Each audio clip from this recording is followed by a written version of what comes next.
Right, good morning, you guys. Today we are doing a road trip and we're driving from KZN to Johannesburg in this right here. So these are Jetour T2s. I'm sure you guys have heard of it. And yeah, there have been a lot of comments on the internet regarding fuel consumption of these cars. People are complaining about how heavy these cars are on fuel, but none of them have driven the car, right? They're only basing that on what they've seen on the internet. So I am going to get to the bottom of that by doing my own fuel consumption thing and getting South African real world fuel consumption figures for that car, because the info that all these people complaining about consumption are, they're basing it on stuff they've heard from other motoring journalists from other countries overseas. And I don't think we should do that. So I'm going to be driving from here, KZN, back to Joburg. I'll give you fuel consumption. And I will also do a review of the car because I'm going to spend, around 5 hours in the car driving it. So if you want to know what it's all about, then yeah, this is the video to watch. We're going to get into everything.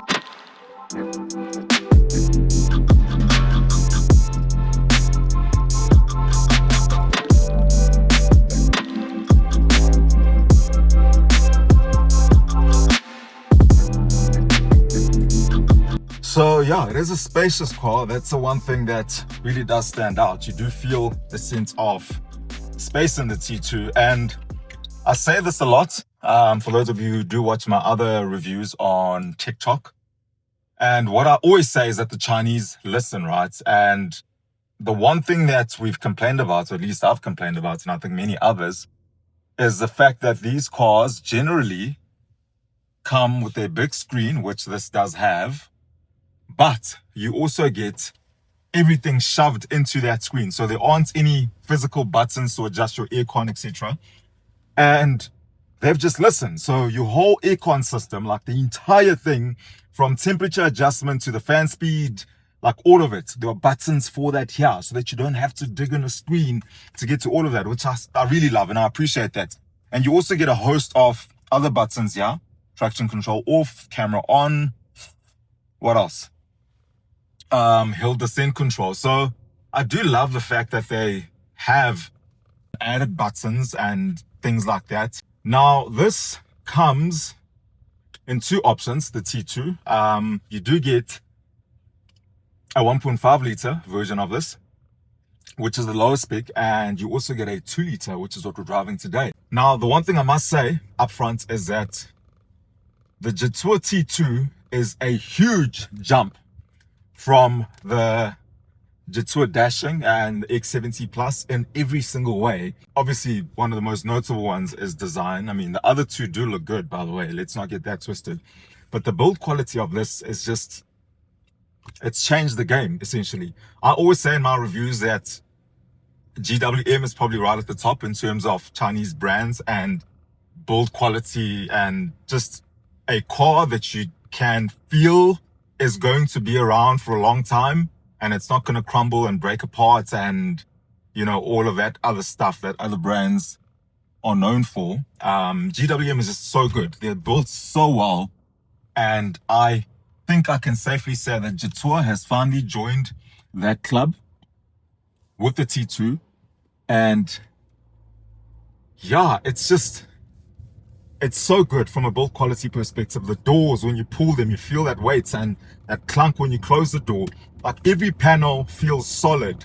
Even on the road, as you drive the car, it just feels solid. So yeah, kudos to Jetour for that one. The other thing that those other two cars didn't do so great was audio system, right? So they were cool for what you were getting, but the audio system in those two just wasn't great. And again, the Chinese took notes, they listened. I've actually done what do they call it? A research thing with the Chinese where they called me up and asked me to sit for an interview. Jetour actually, from China, not from here. And they wanted to know what I think about everything. And they wanted me to be honest about every single thing, the good and the bad, what they could improve on. And that was like an hour and a half, I think, if I can remember.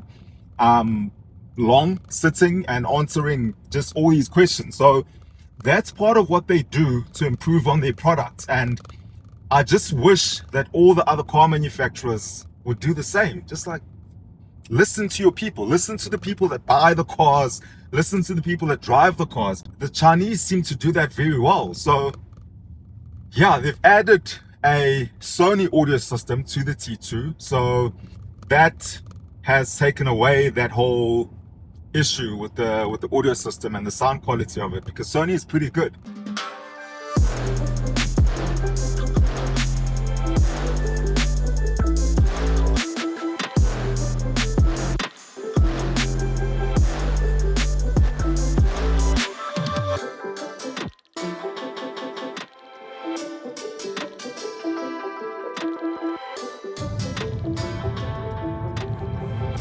All right, so we are pulling into, is this Harry Smith or Bergville? I think it's Harry Smith. Bergville.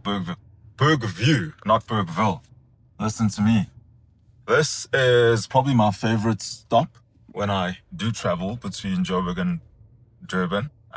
There's just so much here, man. There's so much to choose from in terms of eating. There's McDonald's right there. There is KFC there. There's Nando's. There's no Nando's. There's Wimpy though. There's a Mag and Bean. There's a Spur. And you can just chill out. Yeah, there is Nando's right over there. As well as Dibonaire's Pizza. So I'm going to find a parking space and we're going to do a quick debrief on how the drive has been so far. Fuel economy. Crazy stuff here. Telling you now. I want to show you guys something. I think this is it. That's one of my dream cars. C63. Like proper dream cars. And I think this is the other one. Oh my goodness, it has to be the ISF. Oh, it is the ISF. We're gonna park next to it. So one of my all-time favorites and dream cars is the Lexus ISF. I want to show you guys this. This was a golden era of sedans, V8 sedans. The exhaust pipes of this thing make it so unique. Check this out. So it came with those quad tail pipes, one on top of the other, ISF.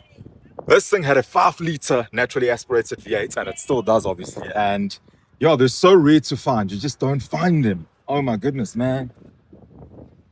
This is it. So it was this and the C63 first gen 6.2-liter V8, as well as the Audi RS4, the B7 RS4. I think that had a 4.2-liter V8 engine.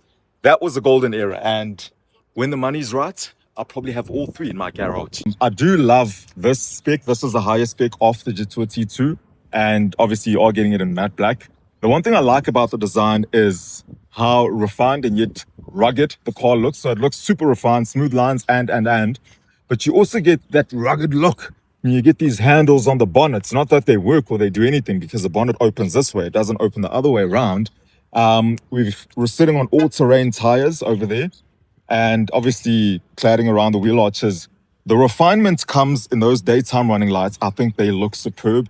I don't know when those lights in the bumper come on, but I would really love to see what those do. Jetour, the badge, does come on when the car's running, so it looks really, really slick with the badging on. And obviously you are getting the side step on the side to get on. The roof rails complete the look. They do make the car look quite nice. And swing over to the rear. I also like the rear. I love these taillights. So these taillights are integrated into the car and you can sort of see into the taillights. I don't know if I'm explaining that right, but I think you can see what I'm saying there. And not very common for SUVs, especially in this day and age, to have a spare wheel at the back. Normally they stick it underneath the car, but Jetour has obviously done this with the T2, and GWM does it with the Tank 300. I'm going to pop this open, show you guys something you really want to see. Come on. So this is like an easy open tailgate. It's not heavy at all, even with the tire. Got my luggage in there, and they've done a thing here. So you do get the hooks to hook your luggage or plastic bags and stuff like those. And you also get cup holders right there, 2 of them.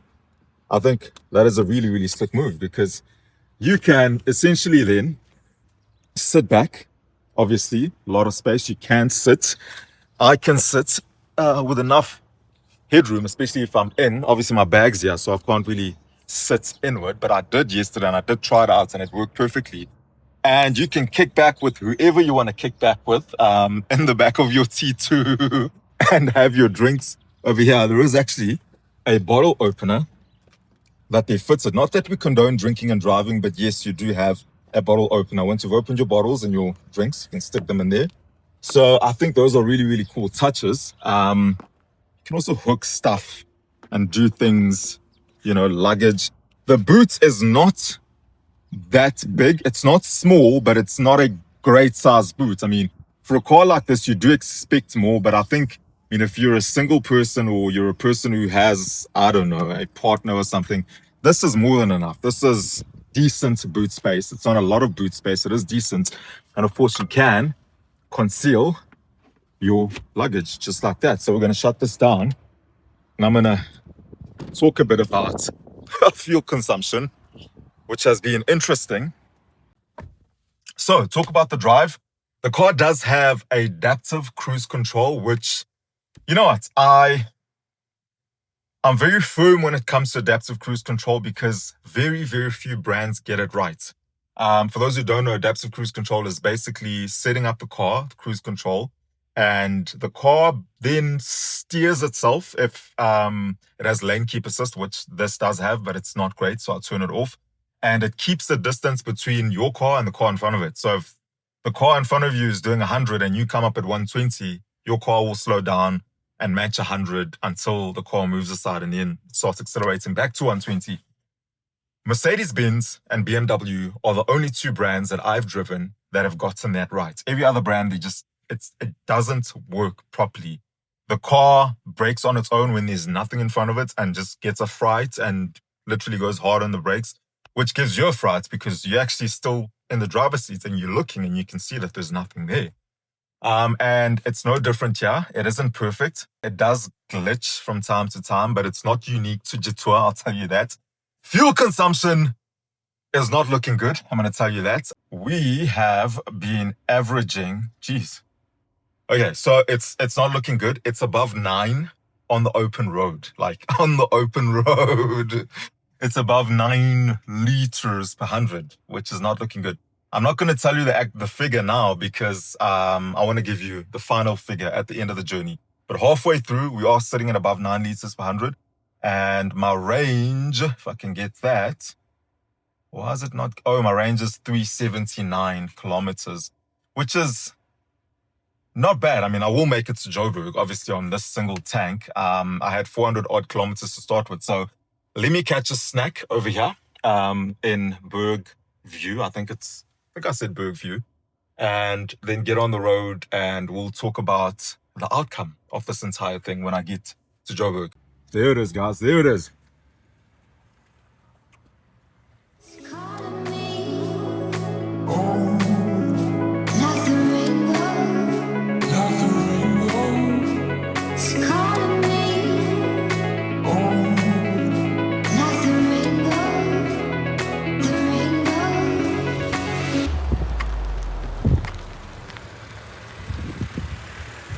Okay, so we have finally arrived in Joburg. I am finally here and yeah, it's been an interesting run. I want to talk firstly about fuel economy because that is a big thing. I'm going to have a look here and let's have a look and see. All right, so on the open road, we have managed to get 10.2 liters per 100 on the open road, which for me is it's a bit much. I did not expect it to be so high on fuel economy on the open road. I mean, I drove 400 odd kilometers, nearly 500 kilometers to get here, and 10.2 liters per 100. It is unexpected. Around town, I got 9.8 liters per 100. So 9.8 isn't bad for just driving around town. And it's just so weird for me that around town, it would be less than on the open road. It is what it is. Now, the interesting thing is that Jetour decided to introduce this in petrol, 1.5 and 2 liter, right? So there is no plug-in hybrid. I did go to China early this year in April, and I do know that the plug-in hybrid is available. It is a thing, right? So I don't know why they didn't introduce that currently, and they went full-on petrol. I do suspect that probably in 2027, we might get ourselves a plug-in hybrid. I've heard it from a little bird in the sky. So 2 years from now, or a year and some change from now. And if you're interested in buying the Jetour T2, specifically this spec, which comes in at 699,000 Rand, 900, essentially 700,000.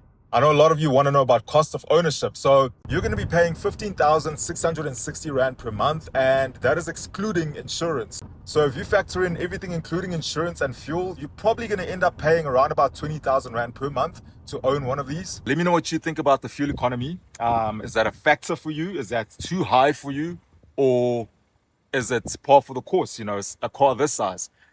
Leave a like if you enjoyed the video, and please subscribe.